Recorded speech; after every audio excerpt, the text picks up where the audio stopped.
583 last day star, runway 26 left. The frequency is 12547, the rest is unchanged. 882, you were not cleared for takeoff. What are you doing?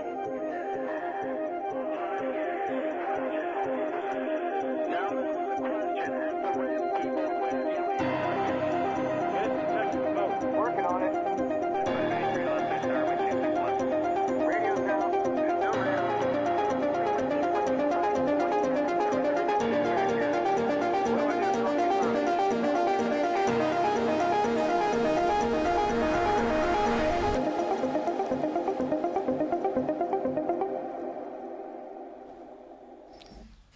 Et bonjour à tous et bienvenue pour Ground Frequency pour cette 6e émission de l'année, enfin depuis qu'on a commencé. Et aujourd'hui, pour m'accompagner, une nouvelle fois, Alexandre. Salut Alexandre. Salut à tous. Et tu vas nous parler, une fois n'est pas coutume, de militaire. Avec du pur plaisir, on va parler de militaire tout à l'heure. Ok, donc tout à l'heure tu nous parleras de militaire, il y aura également ton quiz. Et pour répondre en partie à ton quiz, nous avons Antoine. Salut Antoine. Salut Joris, salut tout le monde. Et oui, encore une fois, dans Grande Frequency pour une nouvelle émission. Et donc Antoine, tu vas te charger d'interviewer notre invité du jour, que je te laisse présenter. C'est ça, exactement. Donc pour cette nouvelle émission, nous allons parler de propulsion d'aéronefs et plus spécifiquement de turbines pour l'aviation générale, qui sont développées par l'entreprise Turbotech. Et qui de mieux que Damien Fauvet, son CEO et cofondateur, pour nous en parler. Bonsoir Damien et bienvenue dans Grande Frequency. Merci, ravi d'être parmi vous. Bah, écoute, Avec grand plaisir. On est ravis de te recevoir. Plaisir partagé.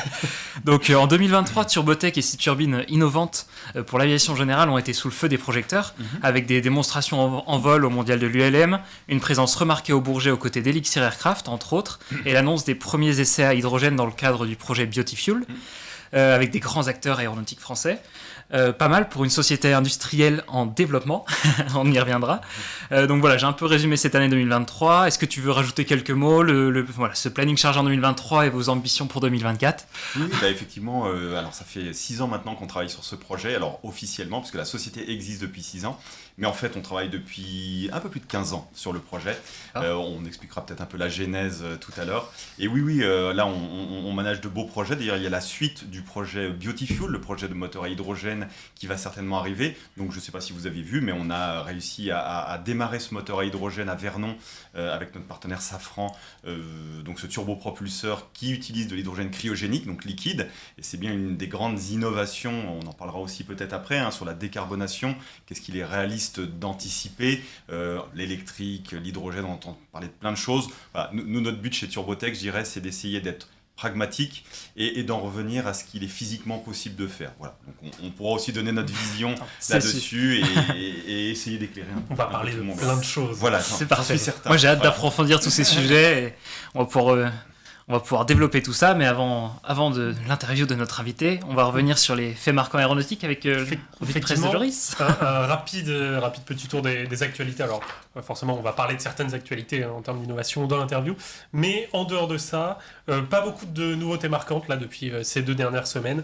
C'est plutôt calme. Tous les grands acteurs et toutes les industries aéronautiques publient un petit peu leur bilan 2023. Donc, ça se bat à coups de chiffres entre Airbus et Boeing. Forcément, Airbus qui s'en sort un peu mieux que Boeing en 2023 et très probablement aussi en 2024 vu que Boeing n'a pas fini avec ses problématiques sur le 737 MAX. Voilà, pour quelques chiffres donc, Airbus a dégagé un bénéfice net de 3,8 milliards d'euros en 2023, ce qui est plutôt pas mal, alors que Boeing est dans le rouge en 2023. Bon, vous pourrez lire ça sur Le Figaro. Bon, bah, ça s'affiche à l'écran. En autre petite news un peu plus amusante, cette fois, c'est la compagnie finlandaise Finnair qui a lancé une expérimentation pour peser ses passagers avant d'embarquer. Alors, ils annoncent ça pour des questions écologiques, de plus finement faire le centrage de l'avion et calculer le kérosène nécessaire au vol. Mais c'est plutôt une innovation, ce sont les premiers à faire ça. Donc, on attend de voir si c'est réellement réalisable d'un point de vue opérationnel de peser tous ces passagers sur tous ces vols, parce que ça demande quand même une grosse logistique.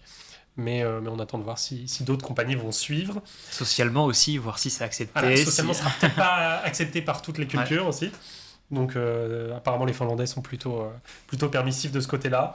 Et côté innovation et démonstrateur, donc vous pourrez lire sur Aerobuzz que le projet d'Airbus Hélicoptère, alors le démonstrateur d'Airbus Hélicoptère, le Racer, pour Rapid and Cost Effective Rotorcraft, qui est un hélicoptère, donc démonstrateur, comme je disais, qui devrait faire son premier vol fin du mois de mars 2024.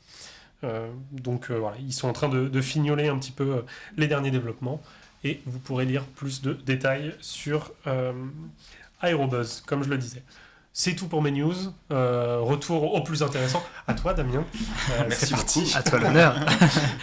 Donc, c'est le début de l'interview de notre invité. Donc, je rappelle Damien Fauvet, CEO de Turbotech. Donc, avant de parler de Turbotech, est-ce que on va revenir un peu sur ton parcours et vraiment la genèse du projet? Est-ce que tu pourrais nous donner quelques éléments sur ton parcours professionnel et ce qui t'a amené à t'intéresser à la propulsion d'aéronefs? Absolument, oui, avec plaisir. Et d'ailleurs, peut-être même plus qu'un parcours professionnel, c'est même un parcours de vie, parce que comme beaucoup dans l'aéronautique, moi c'est une passion. Voilà, je suis vraiment passionné d'aviation, de technique, de moteur. Alors, on peut avoir des passions bizarres dans la vie. Ben, moi, j'étais passionné aussi par les turbomachines, en plus d'être passionné par les avions. Ça a commencé tout simplement quand mon père, je pense que je devais avoir 6 ans, m'a ramené une petite maquette d'avion, de déplacement professionnel. Et voilà, j'ai joué avec pendant des heures et des heures. Et je pense que ça a été la petite graine qui a fait naître l'amour de l'aviation chez moi. Après, comme beaucoup, j'ai fait du modélisme, aéromodélisme, voilà, jusqu'à ce que j'ai 16 ans.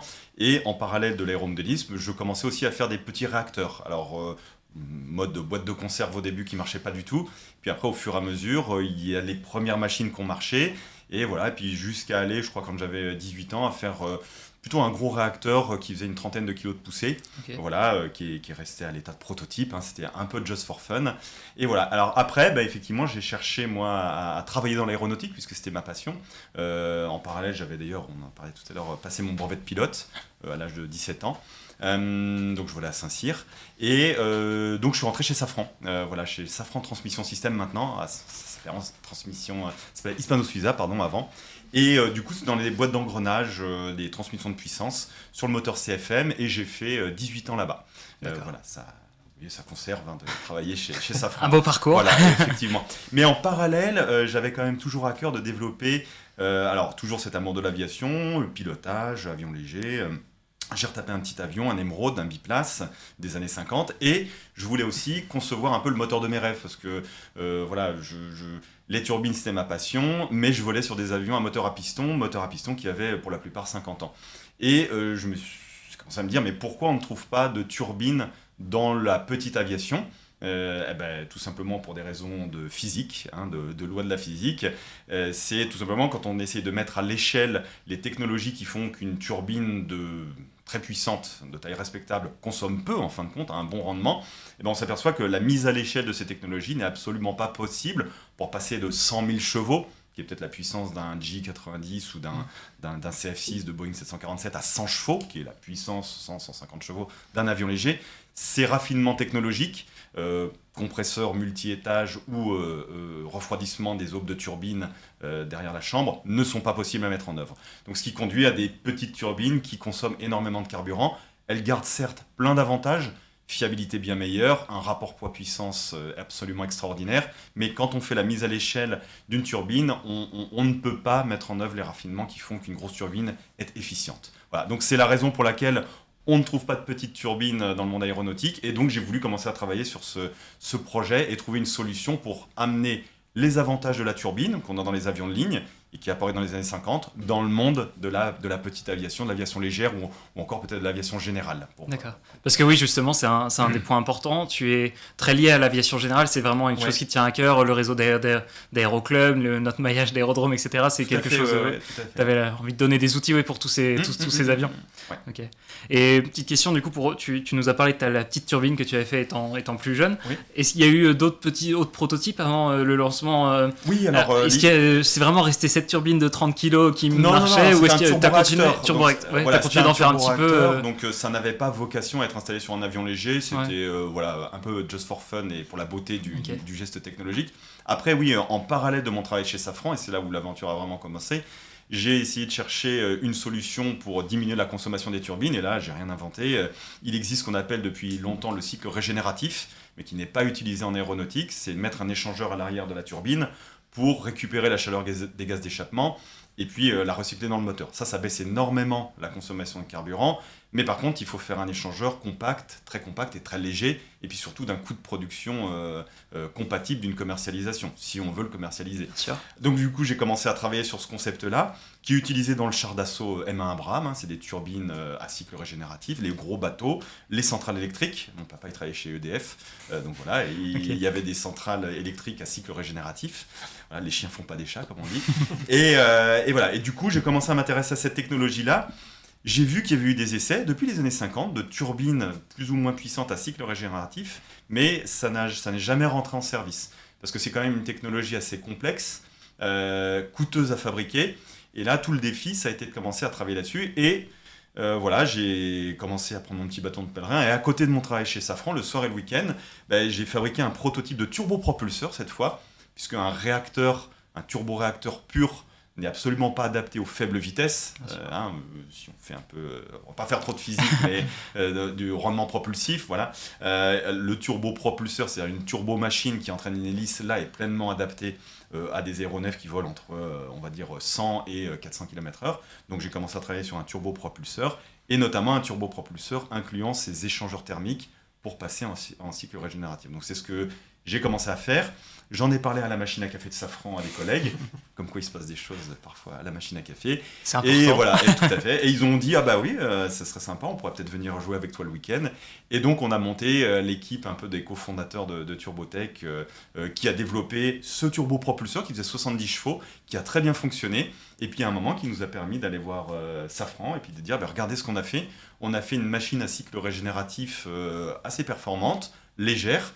Et puis en plus, on a un moyen pour breveter un échangeur très compact et d'un coût de production intéressant. Et ça, on l'a développé grâce à nos amis de Le Guellec, qui est une PME française qui est basée en Bretagne et qui produit des microtubes pour l'aéronautique grâce à un procédé laser. Et ils se sont associés à nous, d'ailleurs, plutôt que d'être fournisseurs.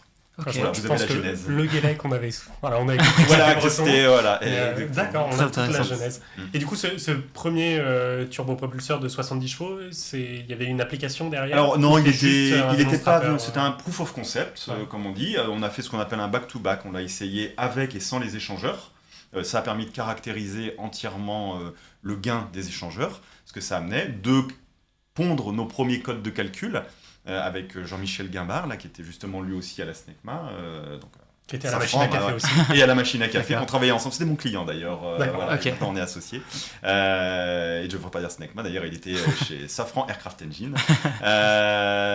Du coup voilà, on a commencé à travailler ensemble dessus, il a pondu un code de calcul qui a permis d'optimiser l'échangeur, et ensuite voilà, ce moteur a pris sa retraite parce qu'il n'était pas avionnable, on a entièrement redesigné l'architecture du moteur pour là en faire un vrai produit commercialisable. Mais D'accord. on va dire de 2009 à 2018, ce moteur a été développé, testé, voilà, et ça a pris beaucoup de temps parce qu'on faisait vraiment ça à temps perdu et à argent perdu. Et puis après, on a fait une levée de fonds avec Safran et Ego Capital, qui est un fonds d'investissement, qui nous a permis de créer Turbotech en 2018. Et là, on est reparti d'une page blanche. On avait un petit peu bossé avant quand même, mais pour refaire une architecture, on va dire, beaucoup plus noble.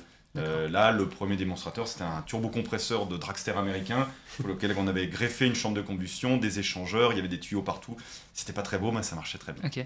Donc si je résume, pendant une dizaine d'années, c'était tout seul, enfin dans son garage. Ouais, les 5 premières années, Les 5 c'était un peu premières années. tout seul. Voilà. Après, avec des collègues, vous commencez à regarder. Et là, vous vous retrouvez en 2018 avec un concept qui fonctionne. Oui. Vous étiez deux ou plus que... Du coup, il y avait eu On d'autres était- personnes on qui était- ont rejoint l'aventure. On était 4. Quatre, d'accord. Et donc là, en même temps, moi, c'est un truc qui m'intrigue un peu. Vous êtes allé voir Safran en disant, bon, on va poser notre émission, mais on aimerait en plus avoir des fonds et que vous investissiez dans cette Alors startup. ouais, pas exactement. C'était un peu l'idée. Alors quand on a 35, 40 ans, alors à l'époque on en avait plutôt 35, et qu'on a un poste tout à fait correct chez Safran, qui est une très belle société dans laquelle il fait vraiment très bon travailler, avec plein de beaux produits, on se pose la question de quitter la proie pour l'ombre, c'est-à-dire on a une bonne place, est-ce qu'on crée sa start-up? Alors le mot est très à la mode, mais en plus start-up dans la deep tech, c'est-à-dire dans l'industrie. Voilà, donc en gros on dit qu'on veut pas faire une appli dans un garage, on veut faire un moteur d'avion. Donc ça c'est un petit peu anxiogène parce que on saute dans l'inconnu. Ouais. Et puis on se dit tout ça en plus pour faire des moteurs qui ont, quand on travaille dans l'aéronautique on le sait, des temps de développement très longs, avec un time to market allez, on va arrêter les anglicismes après, je vous promets, qui est très long. Ouais. Donc le temps de développer le produit et ensuite de le mettre sur le marché. Donc du coup, ce qu'on a demandé à Safran, c'est s'il y avait de l'intrapreneuriat.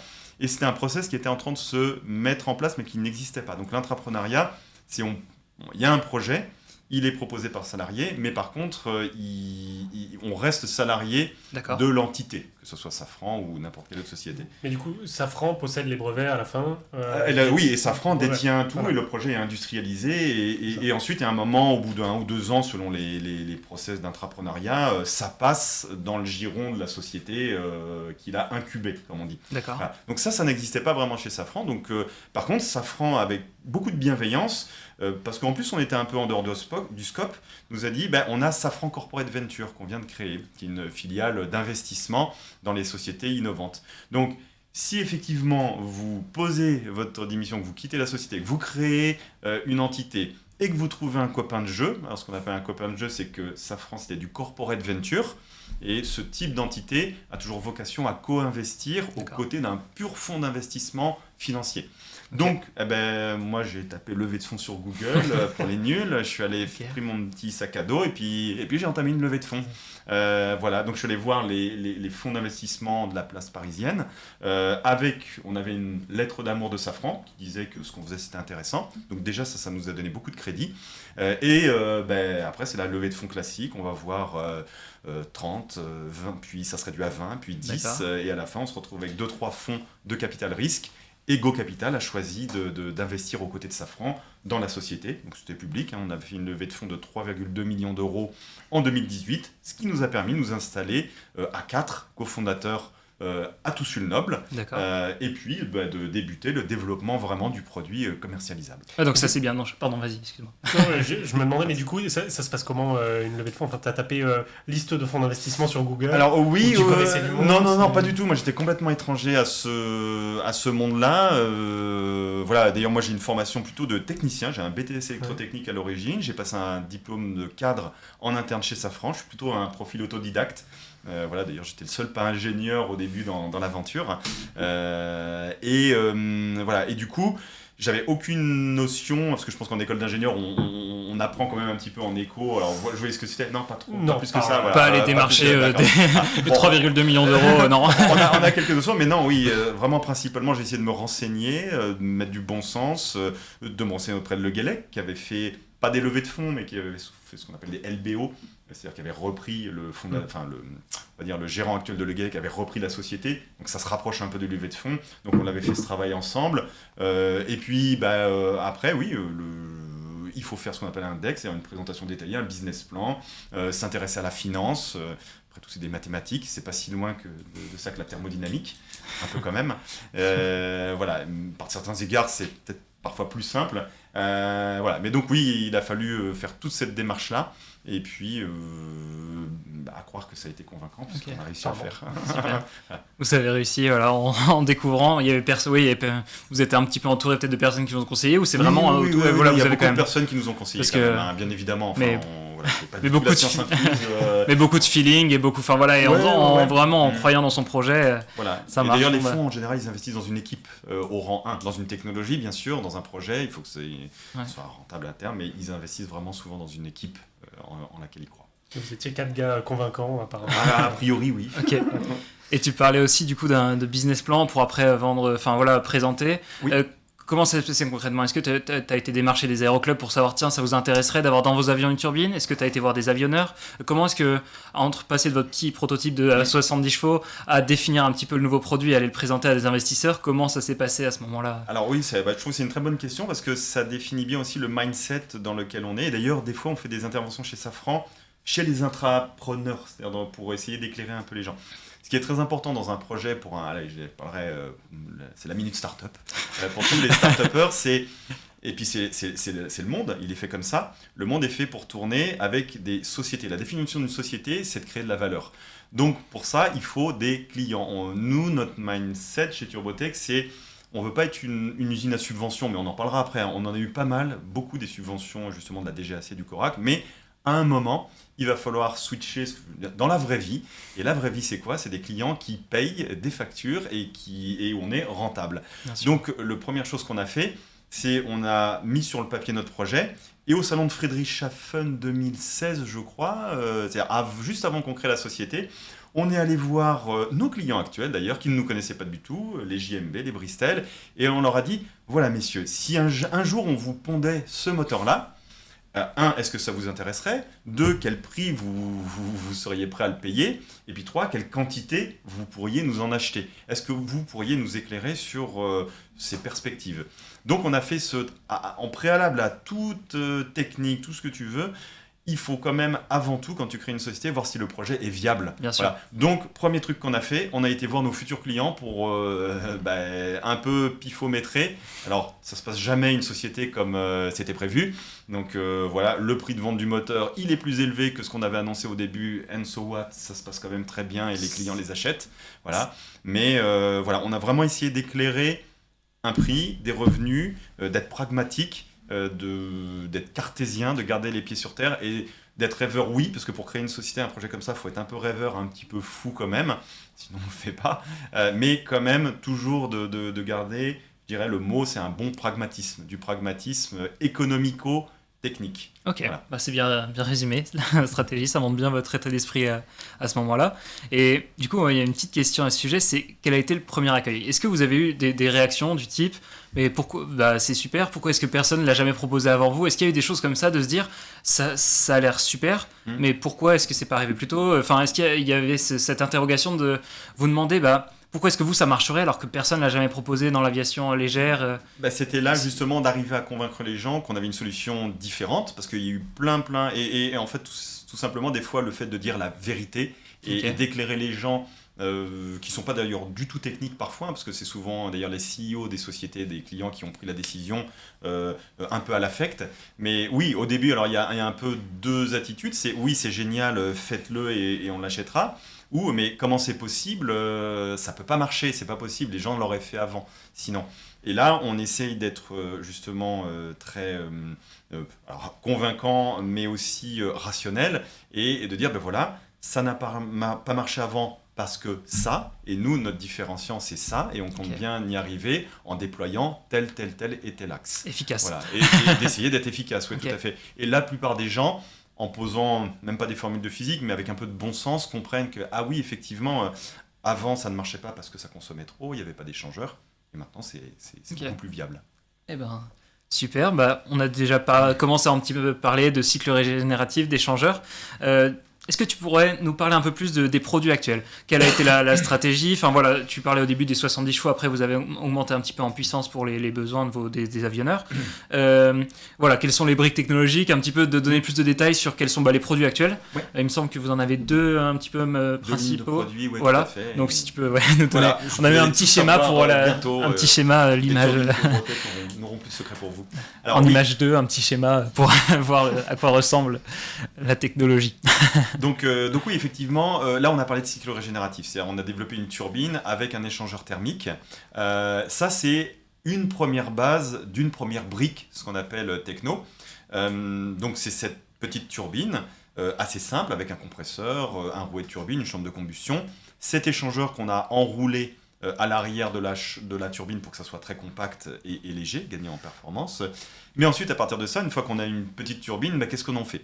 Comme je vous le disais, première idée logique, on en fait un turbopropulseur, parce qu'on récupère une puissance sur l'arbre, donc on en fait un turbopropulseur, turbomoteur.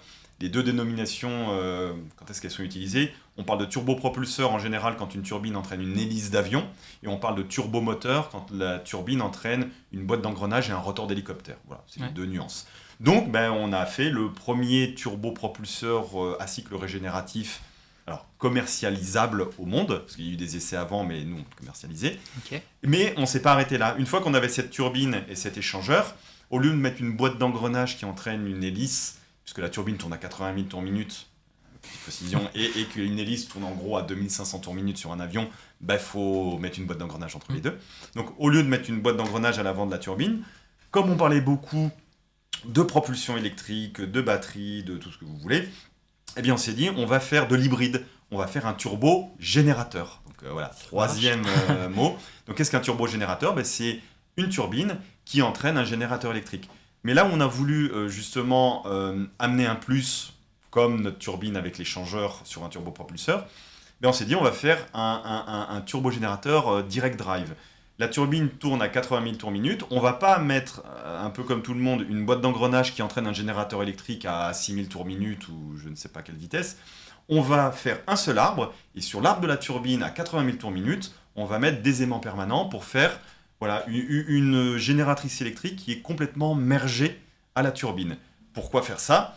Tout simplement parce que la puissance spécifique, en gros le rapport poids-puissance d'un générateur électrique, il est proportionnel à la vitesse périphérique du rotor. Voilà. Okay. Grâce à cette vitesse très très importante de 80 000 tours minute, on arrive à faire une génératrice qui fait la taille, alors je sais pas, d'une boîte à chaussures, mais qui développe la puissance d'une voiture.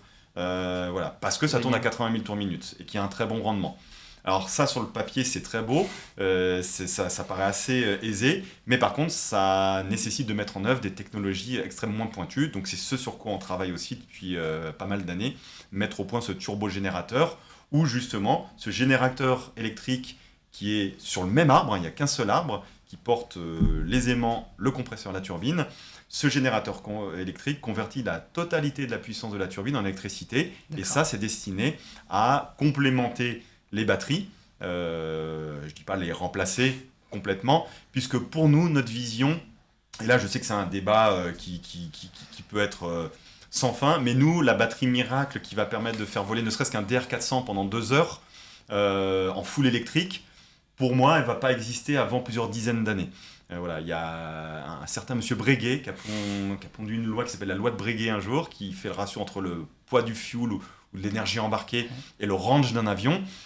Quand on regarde l'énergie embarquée actuellement dans les batteries, ça permet, oui, de faire des motoplaneurs, de faire des très belles choses, mais par contre, s'il faut mettre 1 tonne de batterie pour faire voler un avion d'1 tonne, l'équation ne marche pas. C'est un cycle sans fin qui fait que on peut emmener personne, ou on transforme un avion de 20 places en avion de 2 places, si on fait ça avec un avion un peu plus gros. Bref. Donc l'aviation hybride, c'est vraiment la vision, hybride. C'était de se dire, on a des batteries, on pourra faire des parties de vol avec des batteries, mais notre turbogénératrice pourra fournir le complément d'électricité. Le gros, et il faut être lucide aussi, le gros de l'énergie nécessaire à la propulsion électrique. La propulsion électrique permet de faire des choses. Pour moi, le frein actuel, c'est la densité énergétique des batteries. Voilà. Et on y reviendra. Très intéressant. Et du coup, à ces sujets, donc là on a pu voir la vision un peu d'ensemble de ces produits. Oui. Quelle a été, donc vous étiez plutôt sur les ULM, quelle est un peu la stratégie au niveau de la certification ? Donc c'était plutôt l'ULM, c'est à l'avantage d'un petit peu moins de contraintes. Quel est à terme, comment est-ce que vous enterrez avec vous faites des partenariats avec des industriels pour vous aider sur le côté certification qui est quand même, c'est des produits, vous êtes un peu les premiers à les faire. Comment ça se passe comment on se dit, tiens, bon là on arrive à les faire voler dans un cadre un peu plus allégé. Si on veut le certifier, comment ça va se passer ? Justement, cette question de l'ULM était vraiment stratégique. Alors, je dis pas qu'on est les plus intelligents du monde chez Turbotech, loin s'en faut. On est comme tout le monde. Par contre, on essaie d'être astucieux. Et autant sur l'approche client qu'on a fait, vous voyez, juste avant de lancer le produit pour savoir s'il était économiquement viable, on l'a fait.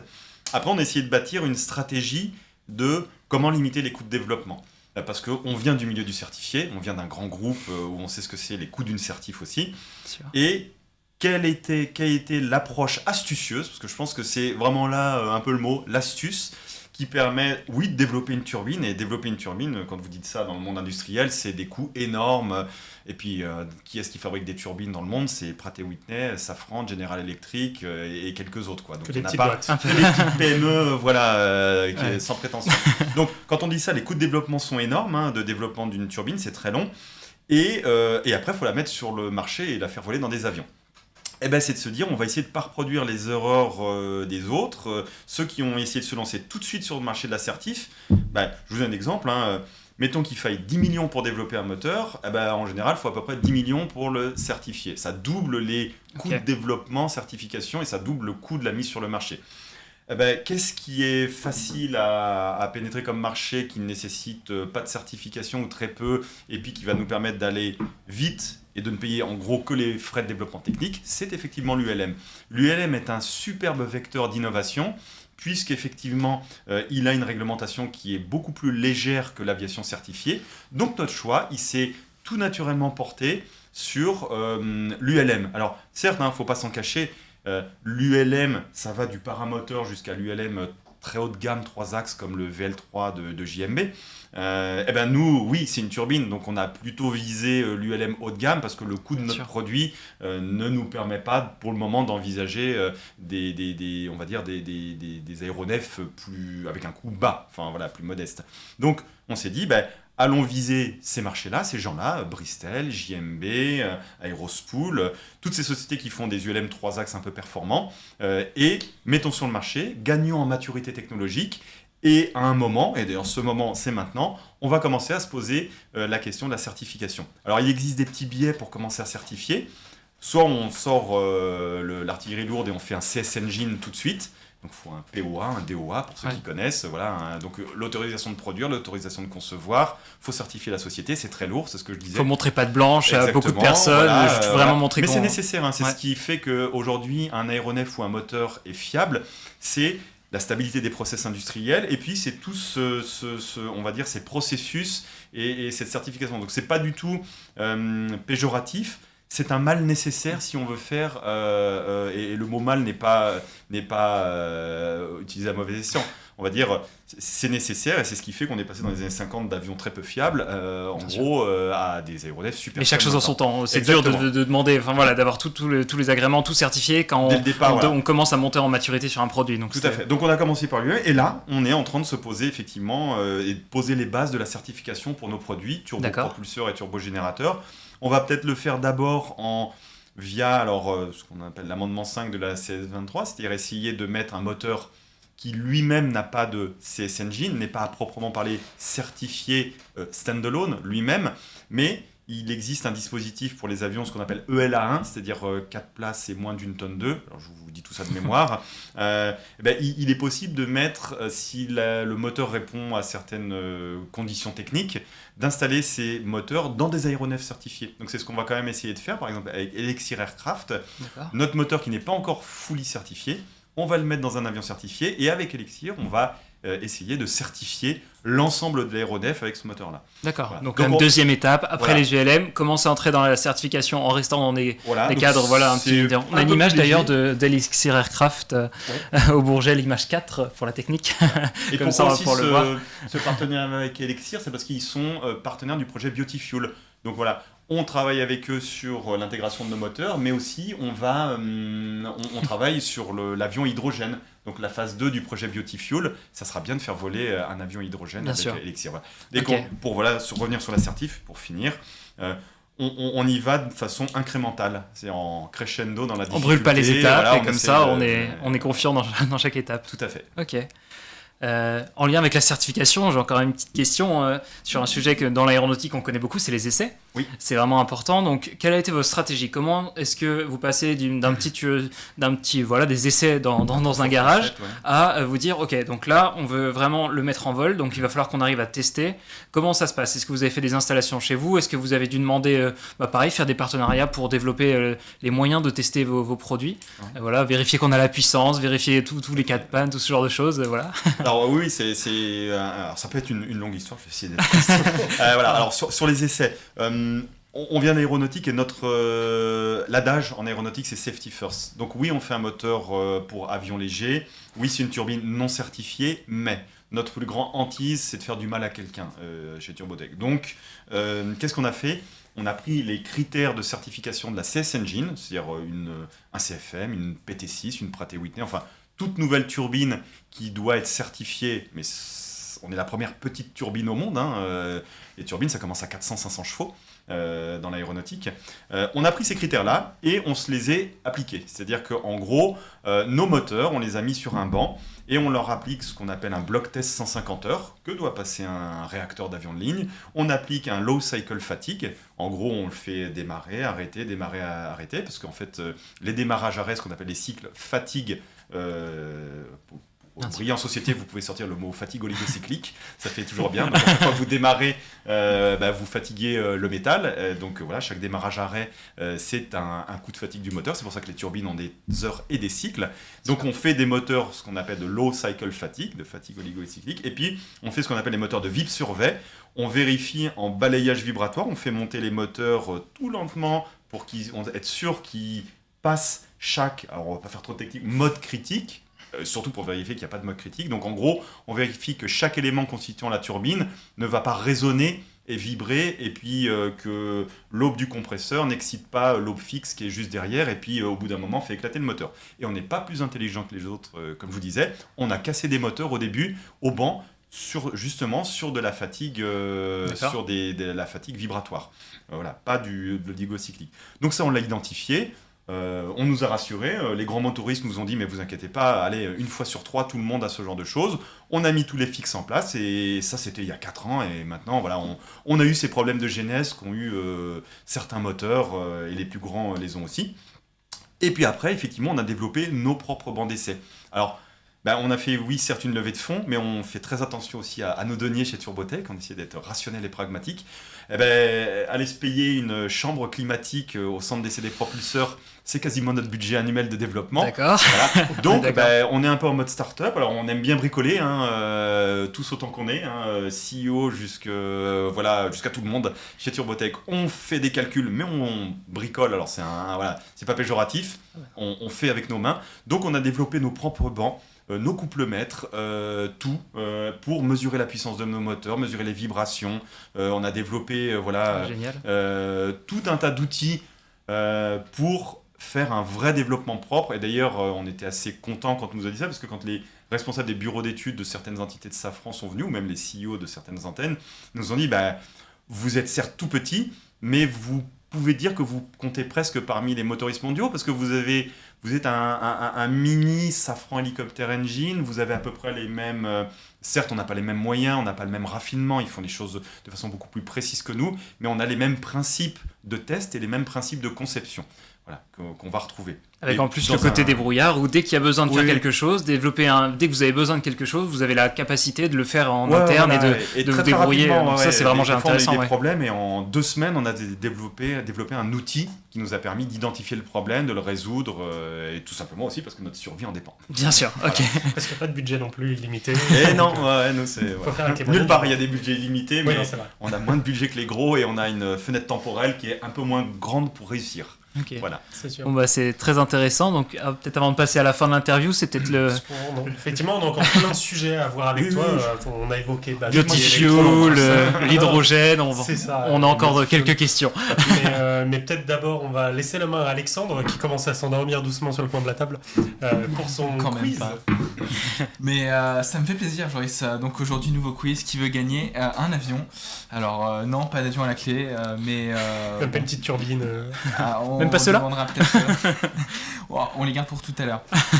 Pour petit rappel, 10 questions, 4 réponses, 4 possibilités, une seule bonne réponse. On est 3 ici à participer. Moi, je vais vous présenter chaque question, chaque réponse. Bien sûr, le chat de l'autre côté, n'hésitez pas à répondre.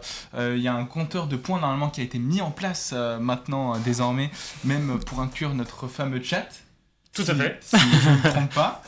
Tout à fait. On compte sur la participation du chat. On espère que niveau concurrence, ils sont prêts. Est-ce que tout le monde se sent prêt pour les 10 questions? Je tremble de peur. Allez, on voit. J'espère que ce sera plus facile que la dernière fois. Il y aura de tout. Questions à majorité sur la culture G aéro, mais pas que.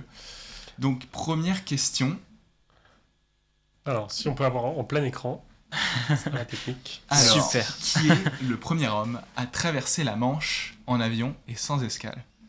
Louis Blériot, Roland Garros, Charles Lindbergh ou Jacques Kring? Je pense. Moi je l'ai. Le chat peut-être du coup? Le chat, alors moi je dirais Blériot. Ouais, je dis Louis Blériot aussi. Blériot Blériot fait l'unanimité. Bravo à vous, c'est bien Louis Blériot. Le chat aussi. Tout le monde a un point finalement. Sur le Blériot 3, non? Alors c'était un Blériot 11. Le fail. Il n'y a pas de demi-point. Le 25 juillet 1909, il a parcouru 38 km en 32 minutes. Il a fait ça le matin en partant à 4 heures. Alors, à la fraîche. Courageux. Mais voilà. Donc, Monsieur Blériot qui a fait des belles prouesses après. Question facile, tu nous avais habitué à plus dur, mais je sens que ça va monter. On commence toujours simple et on finit à se prendre la tête dans les mains, à chercher la bonne réponse. Qui est d'ailleurs la personne à avoir eu le premier brevet de pilote de l'Aéroclub de France, le lieu où nous sommes. Décerné par l'Aéroclub de France. Voilà. qui est notre lieu de tournage. Alors, Petit passons rappel. à la deuxième question. Qui a été élu meilleure compagnie aérienne de 2023 par Skytrax? Singapore Airlines, Qatar Airways, All Nippon Air ou Air France? Ça y est, ça commence les questions compliquées. Je crois que... Moi, je dirais Air France parce que je ne me vois pas répondre autre chose. Corporate. Ah bah je Ouais. dirais Mais, Qatar ou Singapour Ouais. peut-être, Je non? dirais B. Je sais Qatar, qu'ils sont, mais- ils sont pas mal Air France, mais ils sont pas le première, désolé Joris. Allez, moi je Quelque dis... chose à répondre, Joris, non? Non, je n'ai rien à répondre. Rien, d'accord. je tente allez, je tente Singapore Airlines. Je sais Eh pas. ben, je vais t'annoncer une bonne nouvelle, c'est que c'est bien Singapore Ah. Airlines qui est élu compagnie. Donc dans les trois premières, on a bien Singapore Airlines en première, Qatar en deuxième, ANA en troisième, et Air France arrive plus loin, mais quand même septième. Et Air France est dans le top 10 et c'est Voilà, ça qui et compte. c'est la première en Europe. Donc t'en C'est fais la première pas. norme. Mais les clients sont exigeants aussi, c'est pour ça.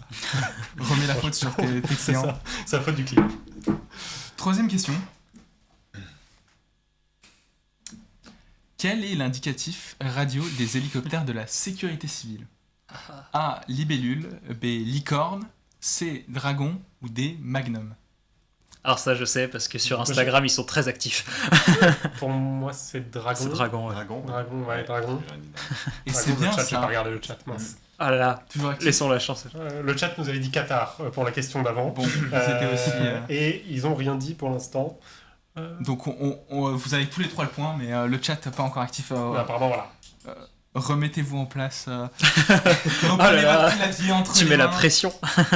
On compte sur vous quand même. Hein. C'est bien donc Dragon. Ah non, pardon, le chat avait bien dit Dragon. Ok. Je me fais Yes. engueuler par le chat en plus. Parce que je suis pas assez réactif, je me suis un peu endormi, effectivement. Mais donc voilà, tous les hélicoptères entre les H145 et les EC145 de la sécurité civile sont appelés Dragon, suivis du numéro de département auquel ils sont attachés. Donc, pour Paris, on a 3 hélicoptères qui sont Dragon 75. Voilà. Prochaine fois que si vous écoutez à la radio, que ce soit à Toussus ou en région parisienne, même à Lyon-Bron, on peut entendre des fois les hélicos transiter. Donc maintenant, si vous entendez un dragon, c'est pas un animal qui passe, mais bien les hélicos de la sécurité civile. Prochaine question. Lequel de ces avions n'existe pas en version biplace? Ça faisait longtemps qu'on n'avait pas de militaire. Le F-22, Le le F-22. Mirage 2000, le MiG-29 ou le F-16. Exactement.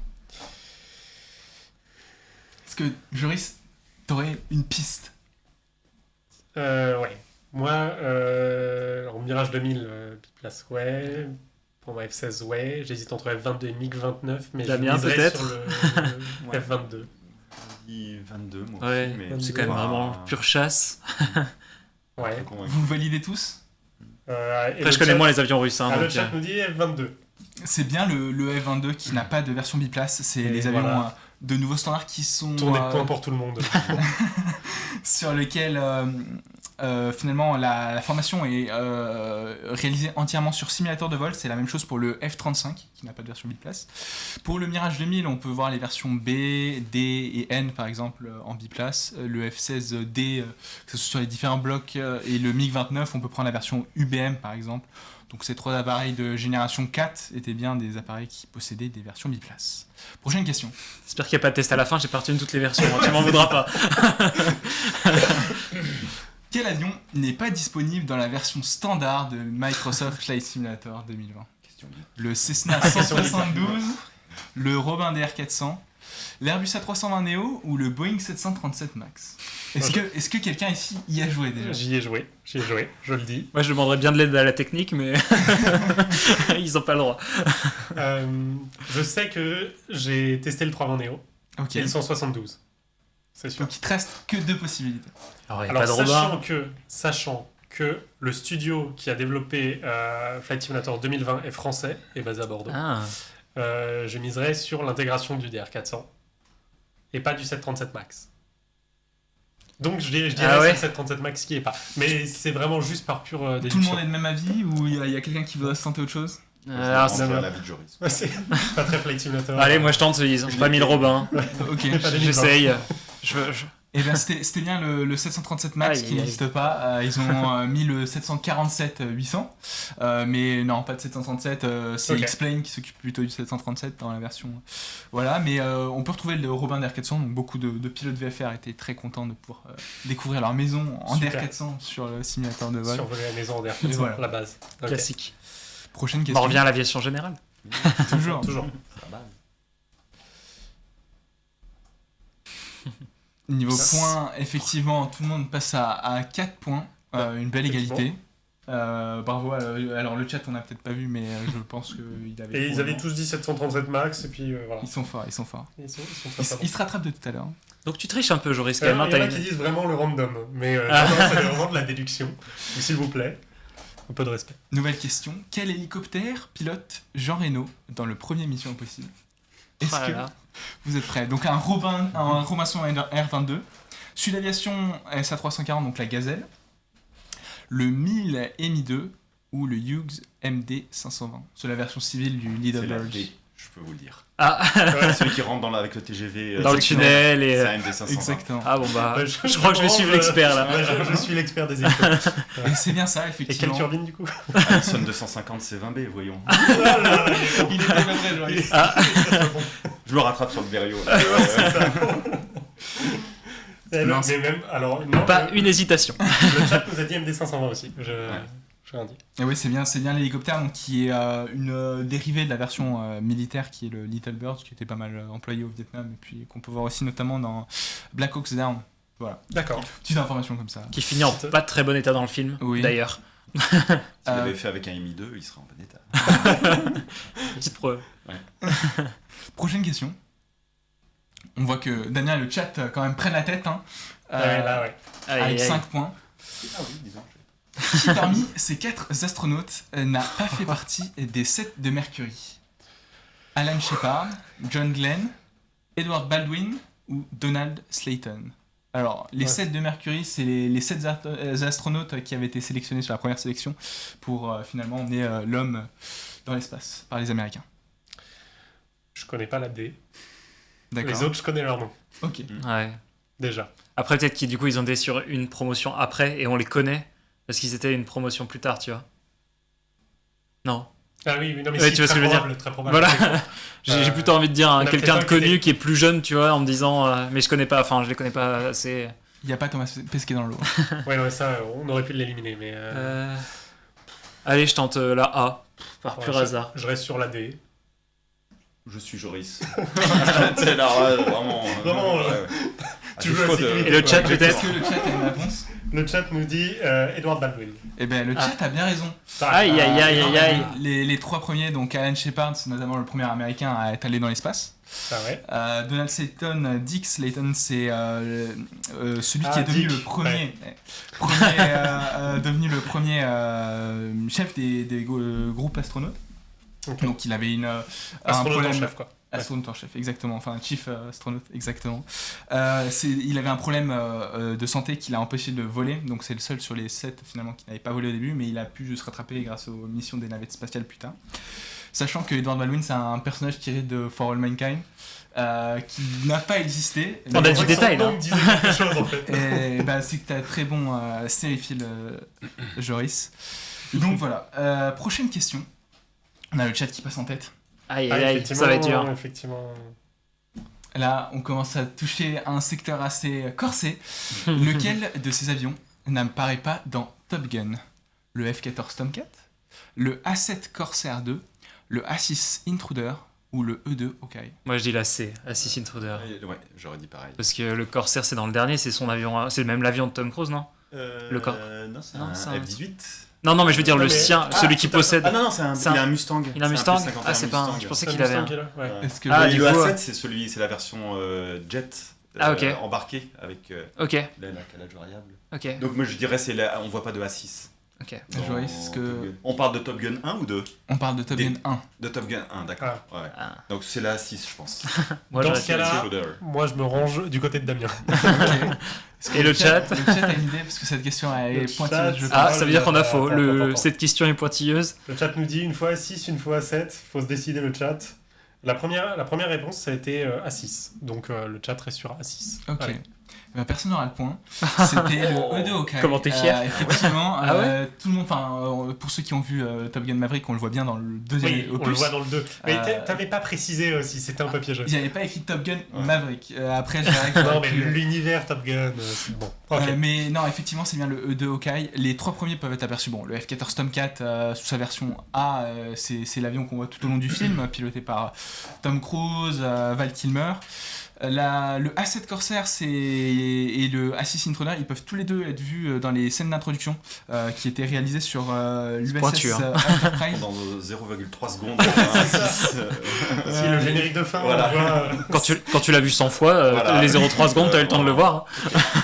C'est bien. Les scènes ont été tournées donc par Tony Scott sur l'USS Enterprise, le CVN Carrier Vessel numéro 65.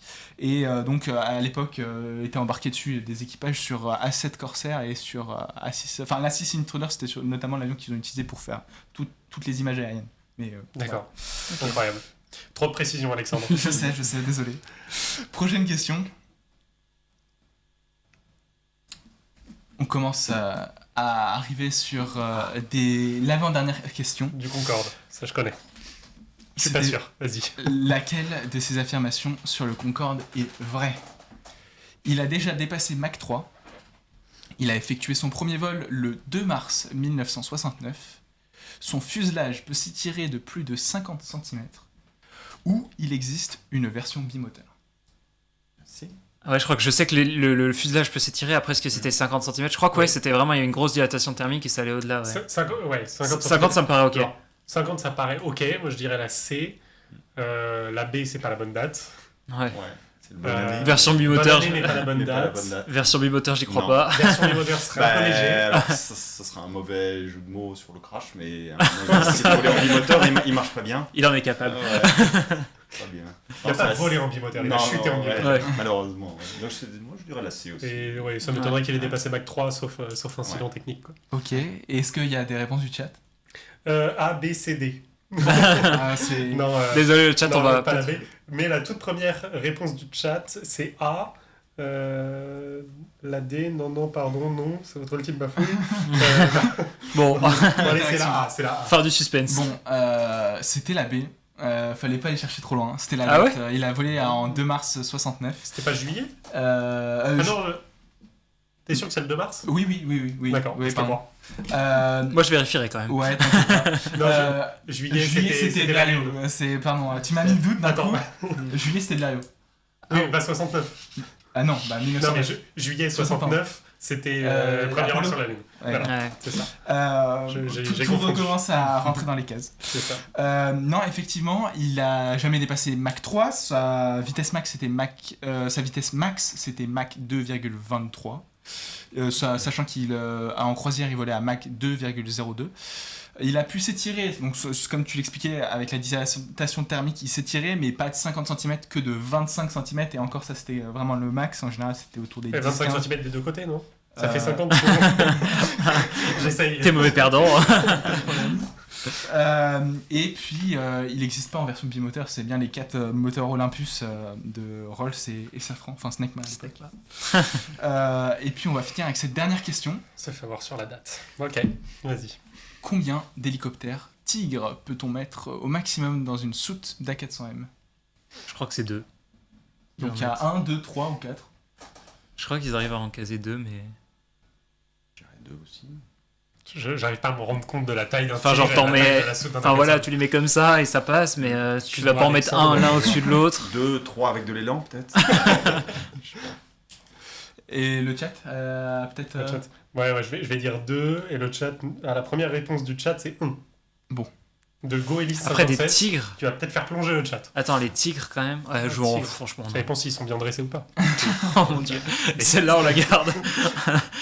C'était la réponse C, 3. Alors, c'était le maximum qui a déjà été effectué hein, par des tests. On a rentré 3 tigres. Alors, l'hélicoptère en soi, pour le rentrer dedans, on peut pas laisser les pales, donc il faut démonter déjà les pales. On démonte une partie aussi. Mais le tigre est assez fin. C'est une longueur de plusieurs mètres. Il me semble que c'est 17 mètres. Mais la largeur de 1,1 mètre. Donc, c'est vraiment Ah oui. très très petit. surtout quand on démonte tout ce qui est sur le côté. Donc la soute de la Mais non, mais 400, en le on peut en démontant, caler on en 3. met deux plus, c'est normal. Donc oui. En pièces alors, détachées, voilà, il a c'est- pas précisé en pièces détachées quand même. on démonte pas tout non plus. On quitte mais, dans les 18. voilà, sachant que par exemple, en comparant avec d'autres choses, la 400M n'est pas capable de transporter un char Leclerc. C'est trop lourd. Il dépasse sa charge. C'est une maximum question de masse, pas une Voilà, question c'est ça. de. Alors que Ouais, ok. bon, pour les hélicoptères, c'est un peu différent. Ouais. Mais conventionnellement, on en transporte 2. Donc c'était un peu piégeant. Voilà. Bah, en tout cas, merci à tous d'avoir participé. Le chat grand vainqueur, mais suivi quand même par Damien. Félicitations. Bien Vous avez quand même bien. J'ai remporté l'avion. C'est le chat qui a remporté l'avion. Ouais, c'est On dommage. leur enverra Non, ouais, chacun une pièce. par FedEx piloté par Tom Hanks. On sait comment ça finit. Ça n'arrivera jamais. Mais voilà, bravo à tous. Merci, et on Alexandre. se retrouve pour une Ben, prochaine émission. Merci beaucoup, Alexandre. Et du coup, Damien, on n'en a pas fini avec toi. Ah là là là.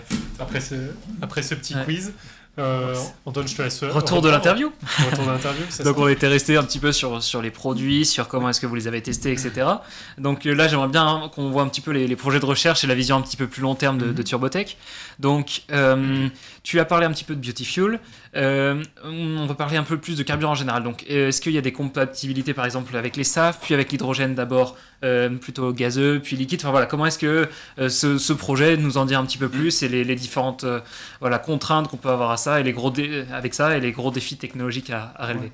Alors bien sûr, nous on veut offrir une motorisation efficace pour les exploitants, pour les utilisateurs. Donc voilà, on a vraiment été orienté vers le client. Quelque chose de performant, d'un coût d'utilisation bas, mais notre ADN c'est aussi d'aller vers la décarbonation de l'aviation, on en parle beaucoup. Et je dirais qu'il y a une feuille de route assez logique qui est en train de se dessiner. Pour nous, la décarbonation, je ne sais pas s'il y a un consensus là-dessus, mais comme je vous dis, c'est ce qui semble être assez logique. On va pas tout de suite faire, comme je vous le disais, faire voler des avions à l'électrique pur comme les voitures, parce que la contrainte de poids est beaucoup trop importante. Donc la décarbonation va passer par l'utilisation de biocarburants, ce qu'on appelle les SAF, de plus en plus. Alors par exemple dans les avions de ligne, on introduit 2, 3, 4, 5%, et puis il y a une roadmap pour aller jusqu'à 100% de SAF, de Sustainable Air Fuel un jour. Mais le problème, c'est la production de ce SAF. Ça coûte très cher et puis on ne sait pas le produire en masse pour le moment. Donc c'est pour ça, c'est le même mot que je vais utiliser tout à l'heure, c'est incrémental. Donc nos moteurs, sur les recherches, on va d'abord, ils peuvent fonctionner avec n'importe quel carburant. D'abord le carburant du diesel, le jet A1, même de l'essence qu'on peut blender. Voilà, ils ont un aspect polycarburant assez sympathique. Mais on peut aussi les faire tourner tout ou partiellement, oui, avec du SAF. Donc cette première étape, c'est justement d'utiliser ce SAF. On a testé plein de biocarburants d'ailleurs, de différentes sortes dans nos moteurs. Et puis ensuite, la transition. Alors, ce SAF, on va l'utiliser dans les turbopropulseurs, dans les turbogénérateurs, donc dans des avions conventionnels, dans des avions hybrides. Et puis, un jour, et un jour, personne ne sait vraiment quand, on transitionnera vers de l'hydrogène. Alors, il y a deux choses, il y a deux ou trois petits problèmes avec l'hydrogène. Pas grand-chose. Voilà, pas grand-chose à résoudre. Déjà, c'est très dur à stocker. Alors, c'est pas moi qui le dis, plein d'experts ont fait des études. Pour faire déjà voler un avion avec de l'hydrogène, on va plutôt s'orienter sur du cryogénique. Pourquoi ? Parce qu'on a toujours ce problème de densité énergétique. Un carburant, une batterie, combien de wattheures elle peut emmener ? Si on prend un exemple, les voitures utilisent du gazeux 700 bar. C'est le stockage un peu standard d'une voiture qui utilise une pile à combustible qui a besoin d'hydrogène. Cet hydrogène, on va le stocker sous pression dans une bonbonne à 700 bars. Le problème, c'est que pour le stocker à 700 bars, cette bonbonne va être très très lourde. Je crois que l'ordre de grandeur, c'est peut-être 7%. C'est-à-dire que dans 100 kg de conteneur, vous mettez 7 kg d'hydrogène. Donc, du coup, ça devient une solution qui est à peine meilleure en termes de production d'électricité. 700 bars plus pile à combustible, c'est à peine meilleur qu'un bon pack de batterie. Ça va être un peu mieux, mais c'est pas du tout au niveau de ce que du carburant conventionnel permet de faire. Ça marche pour des voitures, mais pour des avions, la Voilà, masse c'est très ouais, important, ouais. il faut que ça vole. Effectivement, donc on en revient à cette fameuse loi de Breguet où si vous mettez, faut remplacer toute la charge utile, payante plutôt, la charge payante par le carburant, l'équation ne marche plus et l'avion peut même plus décoller dans certains cas. Et du coup, ces 7 kilos, c'est lié vraiment à c'est quoi, l'épaisseur du réservoir? Oui, pour c'est lié maintenir à les la 7 standards, structure du réservoir qui doit être extrêmement épais et même s'il est en Kevlar ou en enroulement filamentaire, il va être très très lourd. Très, très lourd. Donc voilà, et si on se regarde de l'autre côté, qu'est-ce qu'il existe d'autre comme technologie? C'est le cryogénique, c'est les fusées. Une fusée, ça stocke de l'hydrogène liquide, ça la recompose avec pour certaines, pour celles qui utilisent de l'hydrogène, et ça la recompose avec de l'oxygène dans les moteurs et avec une combustion. Donc du coup, par contre, cet hydrogène cryogénique liquide, il contient beaucoup plus d'énergie. Voilà, on va pouvoir être très très proche, enfin, même dans 1 kg d'hydrogène, je crois qu'on va mettre 7 fois plus d'énergie, ou 3 fois plus, j'ai plus le chiffre en tête, désolé, que dans du fuel, dans du kérosène. Du coup, si on en revient à de l'hydrogène liquide, on va avoir une densité énergétique qui va être très intéressante. Mais le problème de cet hydrogène liquide, c'est qu'il est cryogénique, il est à moins de 100 et des brouettes degrés. Donc, il faut pouvoir le stocker, et il faut pouvoir le stocker dans quelque chose de léger. Donc du coup, c'est pour ça que l'aéronautique s'oriente plutôt vers l'utilisation d'hydrogène cryogénique, stocké sous forme liquide, mais il faut développer des technologies de réservoir qui vont à la fois pouvoir le stocker de façon sûre, parce que l'hydrogène c'est très très inflammable, c'est une molécule qui est extrêmement petite, donc il faut bien travailler les joints, c'est très volatile, et puis voilà, et puis donc il faut développer justement ce stocker qui sera suffisamment léger et fiable pour emporter de l'hydrogène liquide, mais aussi avoir ce qu'on appelle un taux de dormance, c'est-à-dire que la fusée Ariane, je crois que si vous faites le plein et que vous ne décollez pas au bout d'une heure ou quelque chose comme ça, ou de quelques temps, il faut tout vider, parce que l'hydrogène commence à se réchauffer, et puis il se met en ébullition, et puis après la pression monte dans le réservoir, et elle ne peut pas résister à plus de 4 ou 5 bars, et ça explose. Mais du coup, pour de l'hydrogène cryogénique, il faut quand même dépenser de l'énergie pour le maintenir dans son état. Ça dépend de sa liquide. technologie. Si vous faites un super méga thermos qui marche vraiment bien, certaines technologies permettent d'avoir un taux de dormance de 3 jours. C'est-à-dire que vous pouvez mettre l'hydrogène, le laisser sans rien faire, il va rester cryogénique pendant 2-3 jours. Voilà. Mais tout ça, c'est en développement, et c'est ce sur quoi travaillent les fabricants de stockers, notamment par exemple Air Liquide, qui est partenaire du projet Beauty Fuel, pour travailler sur ces technologies. Mais à un moment, oui, il faudra vider l'hydrogène ou le refroidir, maintenir et tout ça, ça prend de l'énergie. Donc ça, c'est un des problèmes de l'hydrogène, son utilisation sous stockage, sous forme gazeuse ou cryogénique. Gazeuse, c'est très lourd. Cryogénique, c'est bien, mais c'est cryogénique. Voilà. Et c'est très froid. Et puis voilà. Et puis l'autre chose qu'on oublie, c'est que l'hydrogène, c'est pas forcément très très propre à l'heure actuelle. Comment on fabrique de l'hydrogène dans le monde actuellement? Il y a 2-3 sortes d'hydrogène. Il y a le vert, le blanc et le bleu. L'état naturel, donc il est inexploitable sur Terre, il est très peu existant.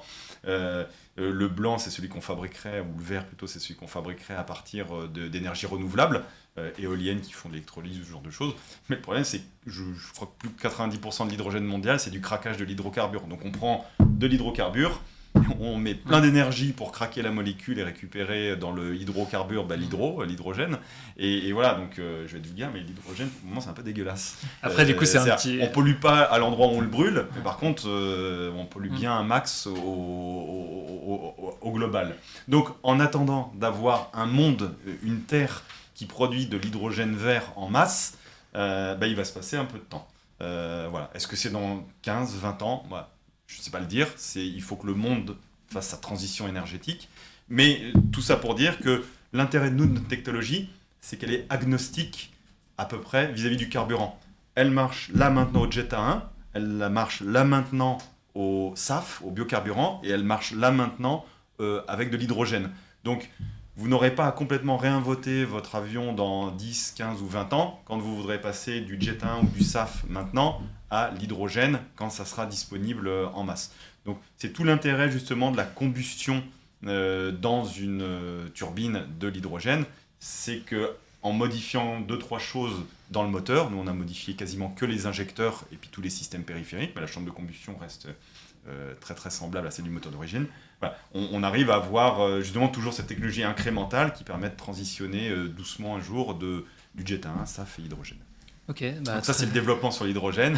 Voilà. Et puis après sur le turbogénérateur, il y a effectivement, on fait des architectures hybrides aussi chez Turbotech. Voilà, on intègre nos turbogénérateurs dans des Iron Bird au sol, ce qu'on appelle, et puis après dans des aéronefs hybrides. Donc on aide nos clients à concevoir leurs architectures, donc ça fait partie aussi de nos travaux. On fait des bancs d'essai aussi pour nos clients qui permettent de tester ça. Vous avez peut-être vu aussi une communication d'Ascendance, voilà, qui a reçu un turbogénérateur de Turbotech avec notre banc d'essai, qui l'a mis sur son banc d'essai, et ensemble ça fait une architecture hybride. C'était un beau succès qu'on a eu avec cette société.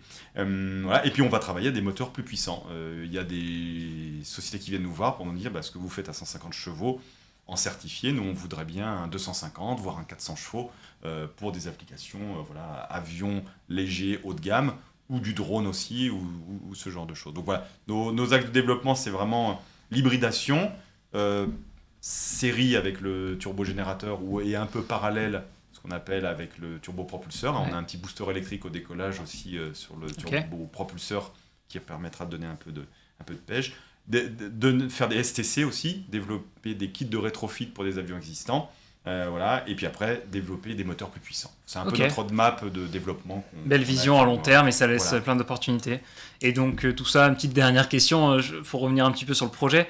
Là, vous avez fait votre levée de fonds en 2018. Oui. Là, il y a des projets, donc c'est le Corac qui finance en partie le projet Beautiful. Comment se passe un petit peu là actuellement les financements de ces projets? Est-ce que la recherche des partenaires dans le cadre de ces projets, voilà, juste avoir un petit peu la vision avec qui vous travaillez actuellement pour cette vision un petit peu long terme.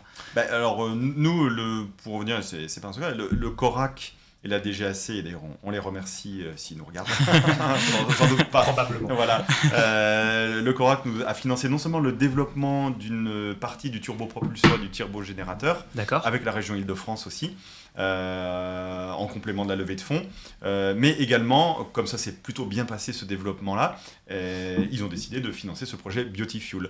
Donc effectivement, c'est le Corac qui finance ce consortium, donc, dont le leader est Turbotech, et dans lequel il y a, on l'a dit, Safran, Daher, Elixir Aircraft, qui est notre co-leader du projet, donc deux PME, et Air Liquide. Effectivement, le Corac finance ça. Après, tous les autres développements, on les fait sur fonds propres, et on commence à avoir une autonomie financière. On a des clients qui nous achètent des moteurs. Notre client de lancement, c'est JMB Aircraft, avec le VL3 turbine. D'ailleurs, Gilles a fait des communiqués en ce sens. C'est un aéronef, un ULM très haut de gamme, qui va être mis en service cet été, qui est une magnifique machine. Et on est en train de poursuivre les essais en vol, mais on a fait beaucoup de mesures. On a vu que là, on avait des performances supérieures au Rotax 915, le même avion avec lequel on volait en patrouille. Et chose qui est quand même un peu un miracle en aviation légère, ce que tout le monde, qui est un peu le Graal, notre turbine consomme 4 litres à l'heure de moins qu'un moteur à essence à injection moderne. Ça allait être une de mes prochaines questions. Voilà, j'y réponds. Parfait. Sur les deux avions identiques, grâce à la performance de la turbine, à une bonne installation qu'on a fait avec JMB. Et voilà, cet avion très performant, autour de 300 km/h, notre turbine consomme du Jet A1, du diesel ou tout autre carburant lourd, mais à hauteur de 4 litres à l'heure de moins qu'un moteur type Rotax 915. Donc c'est quand même une magnifique performance, et c'est un peu ce que tout le monde attendait, une petite turbine qui possède une consommation comparable à un moteur à essence moderne. Alors certes, on n'est pas au niveau d'un moteur diesel, par contre, on est 2,5 fois plus léger qu'un moteur diesel. Par exemple, un moteur diesel qu'on ne trouve pas dans le monde de l'ULM, qui est tout simplement trop lourd. Et du coup, quelles sont les perspectives d'évolution pour ce type de turbine? Tu penses que là, c'est déjà le produit parfait, ou tu as une marge de progression? Non, on a des marges de progression. On peut augmenter... alors la puissance, ça, c'est sûr qu'on peut l'augmenter en faisant un moteur un peu plus gros. Sur le moteur actuel, on peut encore travailler un peu le rendement des composants internes pour gagner en consommation de carburant. Voilà. Il faut savoir qu'on a fait quand même un moteur très moderne. Il est géré par un FADEC, c'est-à-dire un ECU, enfin un contrôleur électronique. Il est assez simple, il est monomanette. Notre contrôleur de turbine contrôle le pas de l'hélice, contrôle tous les paramètres. Virtuellement, on ne peut pas la casser. On a développé un algorithme de contrôle très très poussé. Vous pouvez virtuellement faire n'importe quoi avec la manette des gaz, il ne se passera rien du tout. On offrira même la reverse à un moment pour certains avions. Voilà, on a testé les rallumages en vol jusqu'à 12 000 pieds avec nos clients. Voilà. Donc on a une marge pour offrir d'autres options peut-être, par exemple un peu du health monitoring, alors tous les paramètres sur son téléphone pour contrôler la santé du moteur. Ça, c'est des options qu'on proposera. Et puis, effectivement, on peut en améliorer le rendement, les performances en travaillant les composants internes. Et puis là, comme je disais, on va faire des moteurs un peu plus puissants. Aussi. Du coup, toute la partie FADEC, c'est aussi développée en interne Ouais, tout à Turbotech. fait. On utilise un hardware existant qui est très proche de quelque chose de certifié en aéronautique. Et puis après, tout le code interne, tout le code de contrôle est développé en interne. Donc on a un département mécatronique où il y a 4 personnes qui développent d'ailleurs l'électronique de contrôle de redressement du turbogénérateur. Ça, c'est une énorme aussi technologie, parce que le turbogénérateur produit du courant alternatif triphasé. Il faut le convertir en continu pour recharger des batteries. Et donc on a développé une électronique de puissance avec un partenaire qui est un redresseur avec des composants en carbure de silicium qui switch à très très haute fréquence, à 50 kHz. Et ça, c'est des technologies vraiment clés, très très pointues, et qui sont développées aussi en interne Turbotech, sur le hardware et le software. Un bel ensemble de briques technologiques mis bout à bout font un beau produit. Et vous êtes en plus, du coup, combien actuellement? On est une quinzaine. Une quinzaine, donc voilà, une quinzaine, plein de compétences. Tout à fait. On recrute pour les avis aux amateurs. Voilà. Et ouais, on est une équipe d'une quinzaine de personnes. On reste très très efficace. Justement, c'est vrai qu'on n'a pas eu un développement en termes de quantité de salariés énorme, mais c'est voulu. C'est pour aller avec notre développement économique. Ok, super. Très intéressant. Non, c'est bon. Plein de questions. Je pense qu'on a pu aborder beaucoup de sujets. Merci Damien pour toutes ces explications. Effectivement, on arrive tout doucement à la fin de cette émission et de cette interview. J'ai encore quelques questions pour toi. C'est quoi alors, tu as parlé hydrogène, tu as parlé batterie. Tu disais que la batterie, on sait. Enfin, pour toi, la batterie miracle pour l'aviation arrivera que dans X dizaines d'années. Au final, l'hydrogène propre, on ne sait pas non plus. Donc, pour toi, c'est quoi le futur de l'aviation? Comment tu vois l'aviation décarbonée d'ici 2030 ou 2050? Toujours en restant très lucide. Et ce qu'on veut vraiment, c'est pas avoir le syndrome, je vais être un peu demain on rase gratis. On est dans un monde, on va dire, multi-entrée, où il faut gérer, la notion de décarbonation. Et c'est vrai qu'on parle d'aviation bashing ou ce genre de choses, mais il faut aussi ramener ça au taux d'embêtement créé. C'est-à-dire que demain, on pourrait dire oui, on arrête tous les avions, on les empêche de voler. Oui, puis on peut arrêter d'être joyeux aussi sur Terre et puis arrêter de faire tout ce qu'on fait. Et donc voilà. Donc c'est comme tout, il y a une nuance à apporter en chaque chose. Et je pense qu'effectivement, on peut aller vers une décarbonation step by step. Mais tout en restant lucide, et pour moi ça passera forcément par des biocarburants qui vont être introduits de façon incrémentale et graduelle dans les motorisations. La motorisation hybride, quoi qu'on en dise, on fait des moteurs, le turbogénérateur est dédié à l'hybride, mais ne résout pas tout. Un simple avion où on dit je le rends hybride n'est pas forcément une solution éco-friendly. C'est pas parce qu'on va le rendre hybride il va parfois être moins performant, emmener moins de choses, être plus lourd. Donc, c'est pas une solution miracle à tout. Je dirais, des fois, il faut s'en remettre aux lois de la physique. Et puis aussi, on est dans un monde, quoi qu'on en dise, où un avion, c'est pas fait que pour dire que tu décarbones. C'est fait pour transporter une masse, c'est fait pour rapporter de l'argent à l'opérateur. Donc voilà. Donc, c'est un savant mélange entre décarbonation et revenus générés par cette machine qui est fait pour faire tourner une société. Donc pour moi, il faut toujours qu'on garde en tête un peu ce qu'on a fait. Un avion, ça a une mission à remplir. Sa mission, c'est de transporter d'un point A à un point B un range, une masse X, et il faut qu'elle le fasse de manière la plus efficiente possible. Voilà. Donc c'est là où les sujets sont complexes, parce que c'est des sujets technico, économico, sociétaux.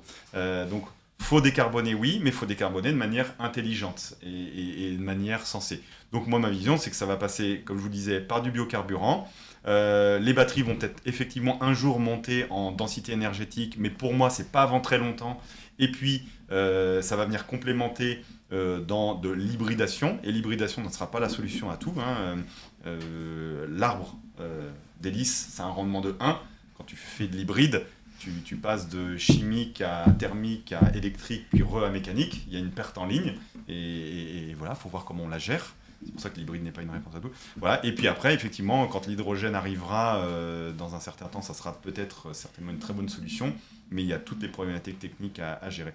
Donc voilà, je pense que ça passe par un triptyque de travailler sur la performance des moteurs, avoir des moteurs de plus en plus performants, de plus en plus sobres, des avions de plus en plus efficaces, et après toutes les technologies qui seront à côté. Mais le seul petit message que je dirais, c'est restons, outre toute la communication qui se crée autour de la décarbonation, il faut aussi parfois rester lucide sur les vraies solutions techniques, non seulement exploitables, mais aussi commercialement viables.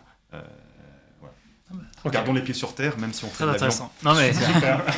très intéressant. Merci beaucoup Avec plaisir. pour cette interview, pour ta présence, pour tout ça. Non, c'est super intéressant. Ouais. Euh, J'ai appris beaucoup de choses en tout cas sur. C'était vraiment super. J'ai appris le mot fatigue oligocyclique. Ah, Je la retiens. tu vas pouvoir rire en Bien, société. J'ai une petite note. T'as déjà des repas prévus pour briller en Exactement, je vais pouvoir briller en société. Alexandre, tu veux nous parler pour cette fin d'émission de militaire, j'imagine? Comme d'habitude, on ne change pas une équipe qui gagne. J'ai ramené avec moi, j'ai confectionné 2 petites maquettes pour illustrer mes propos.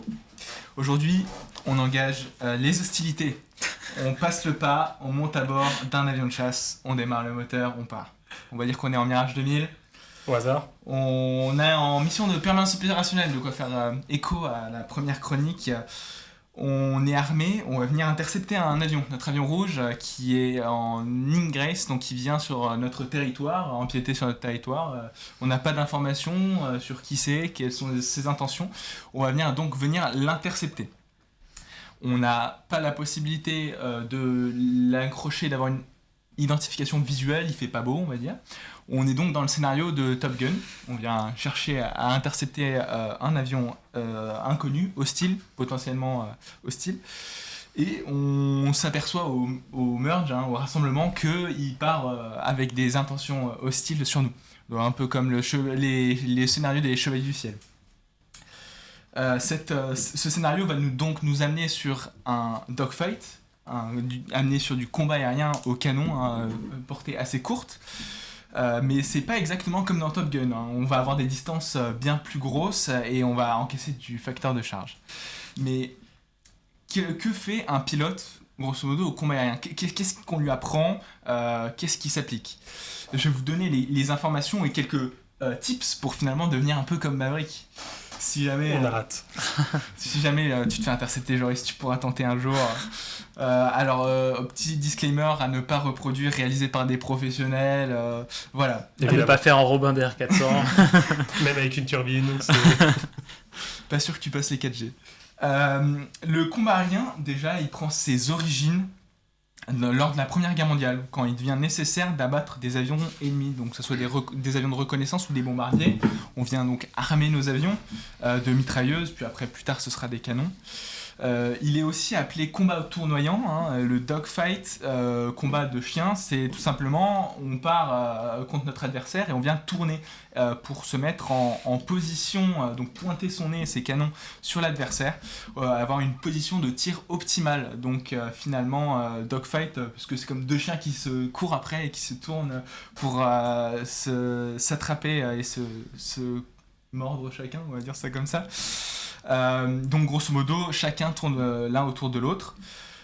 Et c'est de là que vient finalement l'expression se mettre dans ses 6 heures, se mettre derrière lui pour avoir une position de tir optimale.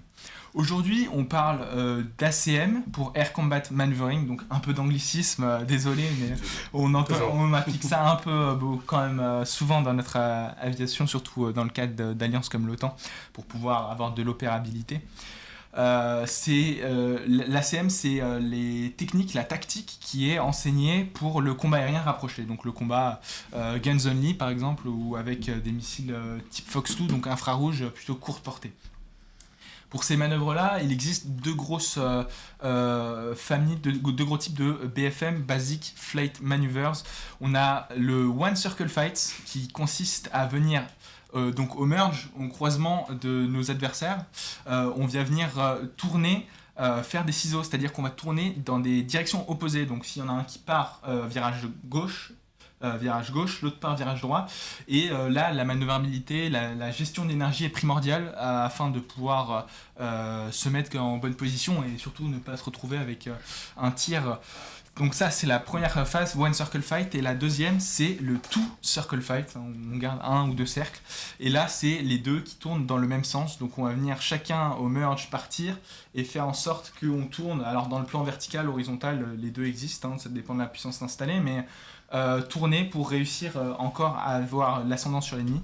Ce qu'il faut garder en tête, c'est que l'énergie, c'est un paramètre primordial. L'énergie, c'est savoir qu'on a beaucoup d'altitude, donc on est capable de descendre pour gagner en vitesse, et inversement. On n'est pas dans il faut prendre un maximum de facteurs de charge et celui qui a le plus prix à gagner, parce que si on n'a plus d'énergie, on n'a plus de manœuvrabilité et c'est fini. C'est là où on vient intervenir ce qu'on appelle la corner speed, donc c'est la vitesse optimale pour ton rayon de virage. Donc chaque avion a ses performances différentes. Et c'est combien pour le Mirage 2000 ? Alors, je crois que c'est 300 nœuds. D'accord, merci. Au cas où je tombe sur un Mirage 2000. T'arriveras pas à le piéger, je pourras pense. tenter, mais les vitesses corner speed sont dans ces alentours-là. Après, ça va dépendre de tes ailes, si t'as une aile delta ou pas, mais t'es dans l'ordre des 300 nœuds. Maintenant, pour ces gestions d'énergie-vitesse, il y a deux figures qui sont assez connues. Le split S, donc qui va venir partir haute altitude. Tu as beaucoup d'altitude, pas forcément beaucoup d'énergie. Tu pars sur le dos, tu viens venir tirer, alors pas à fond, mais tirer pour récupérer de la vitesse. Et par contre, tu sacrifies de l'altitude. Donc là, il faut être sûr que tu sois pas trop bas non plus. L'inverse du split S, ça s'appelle l'Immelmann. Et c'est quand tu as beaucoup de vitesse et que tu viens gagner de l'altitude. Donc tu viens tirer sur ton manche pour te rétablir à plus haute altitude. Voilà, donc 2-3 tips comme ça. Au final, tous ces combats-là, il y a plein d'autres techniques. Il y a la tolérance au jet. Donc, si vous volez sur simulateur de vol, c'est pas complètement réaliste parce qu'on n'a pas cette tolérance de jet simulé. Chaque pilote a une tolérance différente. Et puis, chaque avion a aussi une inclinaison de siège différente. Le Rafale est incliné, il me semble, à 17 degrés. Ce qui veut dire que quand tu prends du jet positif, normalement, c'est dans l'axe. Vu que tu es incliné, tu vas en prendre moins. Si tu utilises ton petit sinus appris en C'est une question d'angle, quoi. Exactement. Donc tout ça c'est assez complexe, mais voilà, pour donner quelques clés sur le combat aérien. Aujourd'hui, dans les conflits aériens modernes, le dogfight il devient assez exceptionnel. C'est vraiment dans les cas de figure comme ce que j'ai illustré au début, où on pourrait encore en retrouver, mais sur des fronts comme en Ukraine, on n'en voit quasiment plus. C'est expliqué notamment par l'arrivée des missiles, plus ou moins à longue portée. Le Météore a une portée assez exceptionnelle. Et puis c'est aussi l'IFF, l'identification Friends or Foes, donc amis ou ennemis, qui est un dispositif qui permet de savoir si l'avion en face fait partie de la coalition. Donc dans les opérations comme la guerre du Golfe, c'était assez important quand tu as plusieurs nations qui n'ont pas forcément coordonné exactement quelle fréquence radio, etc., mais qui ont cet IFF, ce code. Mais depuis la guerre du Vietnam, ça a beaucoup évolué. Au Vietnam, on avait beaucoup de combats canons, même si c'était quelque chose qui existait quasiment plus sur les F4 Phantom. Mais ça a changé, on a encore du canon aujourd'hui. Donc ça a encore une possibilité d'exister. Mais voilà, le missile, c'est quelque chose qui va donc dans le domaine du BVR, pour Beyond Visual Range. Mais tout ça, ce sera finalement un peu le sujet d'une prochaine chronique. Effectivement, merci beaucoup Alexandre. Je sens que tu peux nous en parler des heures, alors que je doute que tu aies fait beaucoup de dogfight dans ta carrière. J'ai pas eu cette chance, en Mirage 2000. Comment faire du dogfight en 2 minutes, apprentissage accéléré. C'est un peu de dogfight, Damien. J'ai mon F-18 en double fil. Je vais y aller. Sinon, les gendarmes vont me le prendre. Justement, tu vas pouvoir aller rejoindre ton F-18 parce que cette émission touche à sa fin. Un dernier petit tour de table de recommandations. Un petit Fast and Curious pour les réseaux. Non, recommandation comme tu. Recommandation d'abord. Allez, je te laisserai poser tes 3 dernières questions à Damien. Pas de souci. Ou 10 si elles sont rapides. Moins une minute, promis. Donc vas-y Antoine, puisque tu parles, c'est à toi de nous recommander quelque chose. Eh bien moi je vais recommander donc un très beau livre, ça s'appelle Aviation, un siècle de conquête. Donc c'est une sélection du du monde. Ça a été écrit par R.G. Grant. Donc voilà, vraiment un très beau livre qui retrace toute l'histoire de l'aviation. Il y a beaucoup d'informations sur tous les appareils, tous les grands exploits, beaucoup de petits détails techniques, de petites anecdotes, de petites photos d'archives. Et ça montre vraiment les grandes innovations qui ont fait passer de certaines époques à d'autres, voilà, que ce soit la turbine, mais en rentrant dans les détails et en montrant comment tout s'est déroulé. Donc c'est très, très copieux, faut vous le faire offrir. C'est un très beau livre. Mais voilà, si vous voulez un beau panorama sur toute l'histoire de l'aviation, je vous conseille ce livre. Super. Merci. Faut se le faire offrir, Joris, c'était pour toi, je crois. J'avais bien compris et je pense que J'ai rien. Prochain Noël, ça arrivera. des notes ont été prises. C'est bientôt mon Ça livre. prend moins de place qu'un Concorde, je te promets. C'est ça. Bon, pour ma part, la recommandation, je vais partir sur une chaîne YouTube. Alors, on change pas une équipe qui gagne comme tout à l'heure du militaire. C'est une chaîne YouTube qui s'appelle World Carol. C'est le nom d'un ancien Rio sur F-14, donc un navigateur de l'US Navy. Il fait des vidéos assez intéressantes. Il décrypte pas mal de choses, que ce soit sur l'actualité, d'un point de vue du coup assez américain, et sur aussi l'histoire, comment il a vécu ça de l'intérieur, et pas mal de choses intéressantes vu qu'il a eu des responsabilités autour de la com dans les armées. Il a beaucoup d'informations et il les partage d'une manière assez complète et intéressante.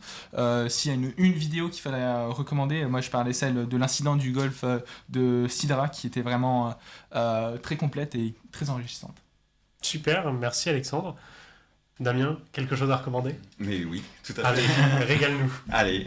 On aurait peut-être même deux. Il y a une chaîne YouTube qui est pas mal, c'est Mike Petty. C'est quelqu'un qui a fait un avion qui s'appelle Draco. Et en gros, c'est un bricoleur fou qui prend des aéronefs. Et par exemple, il a pris un avion en kit et il lui a mis une PT6 de 1000 chevaux. Ça montre un peu ce qu'on peut faire aux États-Unis. Voilà. Et il a fait aussi un avion qui s'appelle le Wheelgat, qui est un tracteur de planeur. Et pareil, il lui a mis aussi une PT6 pour en faire un avion Stoll. Voilà. Et donc, c'est un fou qui développe des choses alors dans son garage, mais le monsieur a un peu des moyens, vous le verrez. Il doit avoir un beau garage. Il a un beau garage. Alors la chaîne c'est Mike Petty, c'est un américain chauve, je sais pas comment on écrit Mike Petty, mais vous trouverez, vous tapez Draco et c'était son avion. Okay. Et voilà. Et puis la deuxième c'est une émission qui s'appelle Air Crash Danger dans le ciel. Elle est super intéressante, c'est une série qui, je crois, il y a 20 saisons. Et en fait, c'est tous les crashs. Alors, je suis pas un grand fan de crash aérien, mais c'est surtout l'analyse qui en est faite derrière. Et on trouve pas mal d'épisodes sur YouTube ou sur Dailymotion. Et elles sont souvent très intéressantes parce que l'enquête après explique bien le pourquoi ça s'est passé. Et c'est parfois assez technique. Et je trouve que c'est vraiment bien fait. Voilà. C'est une série qui est franco-canadienne. Ouais, ça doit il être me franco-canadien, Ouais. je crois. Et voilà, donc vraiment bon.